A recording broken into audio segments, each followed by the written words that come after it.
Kementerian Luar Negeri Iran mengakui bahwa situs nuklirnya rusak parah akibat serangan yang dilesatkan oleh Amerika Serikat. Seperti diketahui, 3 situs nuklir Iran yakni Fordow, Natanz, dan Isfahan menjadi sasaran serangan Amerika Serikat pada Minggu 22 Juni 2025 lalu. 3 fasilitas nuklir itu menjadi target serangan dengan codename Operation Midnight Hammer. Adapun serangan itu diakui Iran membuat situs nuklirnya rusak parah. Dikutip dari Tribun News, kerusakan yang terjadi akibat bom penghancur bunker yang diluncurkan Amerika Serikat. Bahkan kerusakan itu dikonfirmasi oleh juru bicara Kementerian Luar Negeri Iran, Esmail Baqai. Namun Baqai menolak untuk menjelaskan secara rinci terkait kerusakan di situs-situs nuklir tersebut. Meski begitu, Baqai mengakui serangan oleh bomber B-2 Amerika itu sangat signifikan.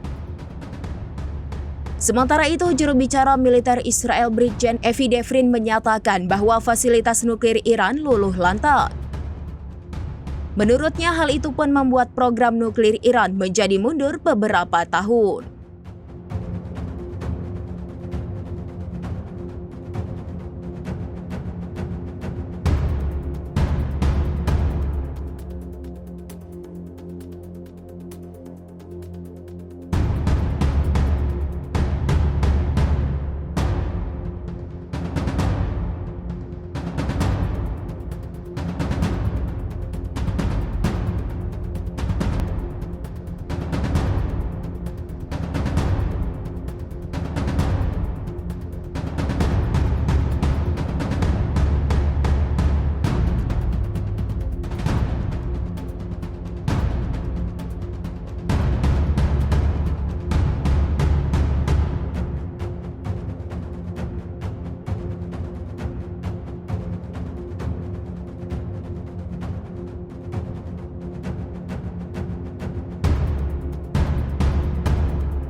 Download Tribun X sekarang, menghadirkan lokal menjadi Indonesia.